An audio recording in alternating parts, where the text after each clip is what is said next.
My name is Klein student number 1. That's here. So I'm going to talk to you about the firm and strategic factor markets. In this presentation, I'm going to use factors, capital, means of production interchangeably. So whatever word I use, I kind of talk about machines and labor factors. Let's see here. The outline of this presentation. First, I'll remind you of the problem, and I think you'll recognize it as soon as you see it. I'll go on to talk about the power of the market the way we see it, and then I'll talk about the limits of the market. I'll talk about the dynamics of the market process, and what makes the market progress, and then I talk about a possible solution to a problem that I've identified. So let's see if you can follow me when I tag along here. So for the reminder, some of you might recognize this as a problem. Many of you probably think about the common denominator of everything going on Capitol Hill. And that's basically it. Socialism is the problem. Now, of course, we know that socialism is impossible. That's what Mises taught us back in 1920. But why is it impossible? It's not impossible because you don't have all the knowledge, as Hayek was talking about, but because you don't have private ownership of the means of production, which means that you don't have markets for all these capital and labor. You only have pretend markets for the consumption products, which means that an entrepreneur cannot really calculate if something is going to be profitable or not. You cannot figure out if something is being done efficiently or not. So that is the main problem. In any capitalist economy, you have private ownership all throughout this process. Now, in this paper, I started thinking about imputation, which is the process of how factors are valued in the market, how you can set a price on machines and so forth. And as Austrians, we see imputation as something going from consumption products and the value that consumers put on the products they're consuming, and then how it's imputed back up. It's not a cost plus kind of thing that neoclassicals would do. So then I started thinking, what does Mises and Rothbard and all these people say about this? Well, they talk about if you have factor markets, then you're going to have the social valuation of these factors, and then you have imputation. That's not a problem. Well, then I thought, where do these markets come from? What if you invent a new machine? There's no market for something you just invented. You don't have the bidding. You don't have multiple buyers and sellers for this machine that no one knows anything about. So that is kind of the problem that I started to work on a little bit. So let's move on to the economic puzzle. Now, as Austrians, we have a few of these pieces of the puzzle. We have entrepreneurship, of course. I mean, entrepreneurship, the entrepreneurs are bidding for the factors, and through this bidding back and forth, you get the true value of the factors used in production. Of course, you have economic calculation, which is the calculation of whether this is going to be profitable or not. It's a calculation of whether you're using materials and machines efficiently or not. You have heterogeneous assets, which is not at all part of the neoclassical view. I mean, you could say, those of you with an objectivist bent, you know that A is A. I mean, what this really means is that K is not K and L is not L. K for capital is not the same as capital, because a machine is not like any other machine. It's very specific, right? And the same with labor. If I work somewhere, and if Chris works somewhere else, we can't do exactly the same things. We are not L's. We're different kinds of L's. Now, there's an extra piece of the puzzle here that I think actually provides the solution to the problem that I mentioned in the beginning. And the funny thing is that I'm not going to really talk about this piece. Actually, I'm going to leave this for the next session where I talk about my theory of this piece of the puzzle. I'm only going to talk about how this piece fits with the other pieces, which means that I still have to talk a little bit about what it means, right? So, I should mention here too that JC is talking about the same piece, but obviously he's wrong because it's not me, and you know that L is not L, right? But I mean, you can listen to him. It's an interesting theory and all, but you should stay put a couple of hours until I do the presentation on what this piece is, and that's the true one. Oh, Peter Klein is also wrong, by the way. Just so that you know. Okay, so what is the power of the market? If we just step back and do it from the beginning. Well, the division of labor is what makes the market glorious. The division of labor, specialization, is why we have trade at all. Like I said before, Chris and I are different L's. If we did exactly the same things, why would we trade at all? If we start doing different things, we specialize in different things, there are gains from trade. We're both better off through specializing. And of course, Mises recognized this. Mises recognized almost everything. He said that mechanization can be employed only in the social environment under the division of labor. Every step forward on the road toward the use of more specialized, more refined, and more productive machines requires a further specialization of tasks. So here we have an identification of how the market progresses. You increase specialization, you have an increased division of labor all the time, which means you get more products for less labor, less effort, less materials, so forth. So you can satisfy more consumer wants with less means, basically. And of course, I want to just make sure that glorious is a value-free term, so this is positive science. Okay. That was a joke, by the way. It's okay to laugh. Now, in this market with a high degree of specialization and division of labor, you compete and you bid for different factors to use in your production structures. That is pretty obvious, but that's where I'm starting at. Now, in the capital structures, Lachman showed us, these factors are complementary in different ways. A certain tube fits with a certain machine and so forth. So this tube might not fit with another machine. But those with this kind of machine, or those who find a use for this tube, they bid for the tube. And thereby we get the value, the market value of this factor. But there's also a limit to this market. And Adam Smith talked about this limit in his The Wealth of Nations. And the limit is the extent of the market. Of course, you cannot go outside of the scope or the extent of the market to sell this tube or whatever. And the way I interpret this is that you really have incompatible specialization levels. So this tube has a certain radius and so forth. So it's specialized or specific in a certain way, which means that it doesn't fit with other things. But which means it's very complementary with other things, right? So this is how I interpret it. You always need a graph. Now, in this, what I'm really looking at here is from the point of view of one factor. Anything, doesn't matter what it is. So what you have is the total market for this factor. That is, how many buyers and sellers for this thing are there that you can actually reach? Now you have a level of specialization for this thing.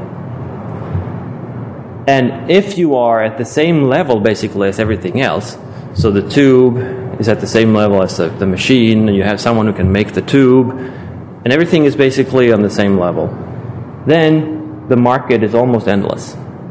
The market is huge, right? Now, if you think about labor factors, it might be easier.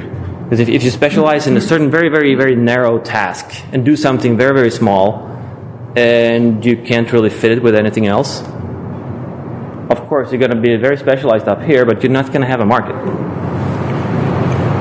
Who is going to use what you're doing, right? You can't fit it with anything else. And of course, if you don't specialized at all if you go back to being Robinson Crusoe, but then the market goes back to one, right? It's just you.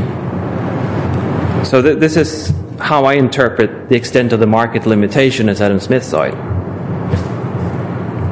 So let's move on a little bit, and I'll try to put everything together at the end. So this is just going to seem like very loose pieces of the puzzle. I mean, I showed you in the beginning how they fit together. So the market process. Now, back to entrepreneurship, which is the driving force in the market, as Mises saw it, right? Now, entrepreneurship means you do something new, something that hasn't been done before. You see an opportunity, you're alert to it, or you have a superior judgment or something like that, and you do something that no one has done before in a way that no one has done it before, or something that is novel in this way.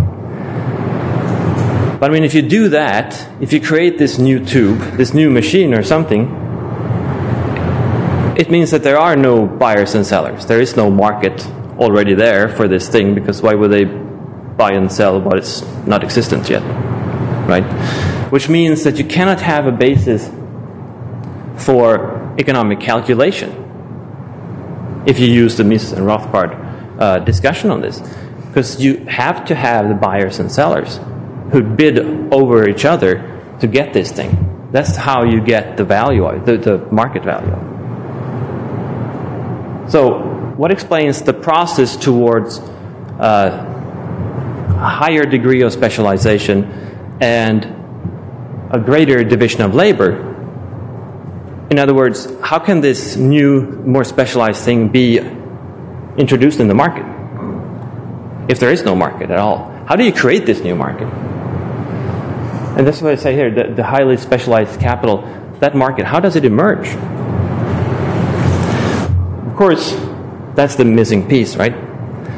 And I wanted to rely on an authority here, but Charlie Sheen is kind of not an authority anymore, so I couldn't use him. So I went to another one, Tom Cruise, the firm, and that's the missing piece of the puzzle. That's what I'm going to talk about in the next session, how the firm offers a solution to this problem.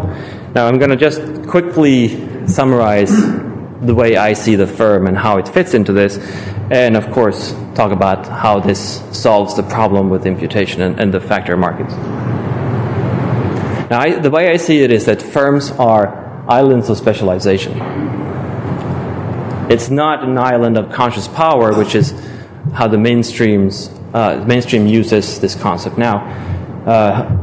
Coase quotes, was it Richardson or Robertson or something like that, saying that firms are like islands of conscious power. And maybe that fit in the 30s, but I don't see it that way. Now, the way I see it is that an entrepreneur can, through the firm, get all these factors together, create all these factors, and make them specialized or co-specialized, so that you can actually create this new thing. You can follow the imagined opportunity that the entrepreneur has. So, a firm is simply encapsulated, because you do it within the boundaries of the firm. You don't do it, it's through market contracting. It's high density, which means that you collect all these resources and everything very closely together. It doesn't necessarily mean that you're standing in the same place, but that you're very closely communicating or whatever. It's a process, obviously. Now, and it uses the extra market specialization. It's a higher degree.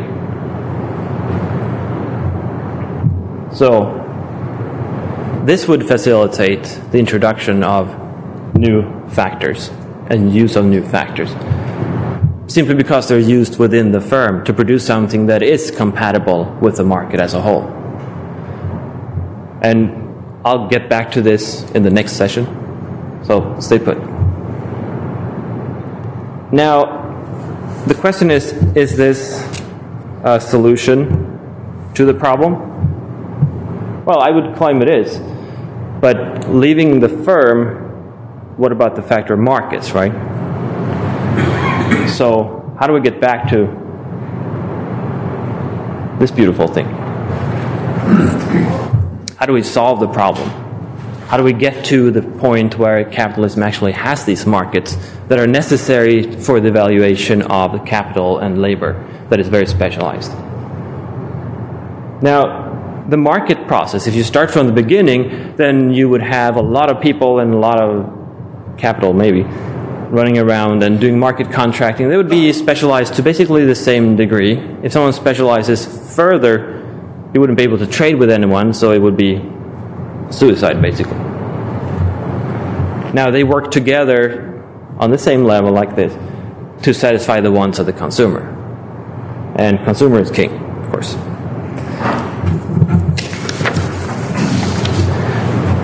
Now, let's have a look at this. This doesn't really support the progression towards higher degree or extent of division of labor, higher specialization, unless they all specialize at the same time. If they all get together and they work on more narrowly defined tasks, doing the same thing, so that they can do it more efficiently. The question is, how do you get all these people to do that? Well, you do it in a firm, which is next session, again. But how do you introduce these new fancy machines? Or this one? That is the question, right? Well, the way I see it, the entrepreneur, he creates a firm within which he can utilize the power of this extra specialization that is not existent in the market and that is not compatible with the market as it is.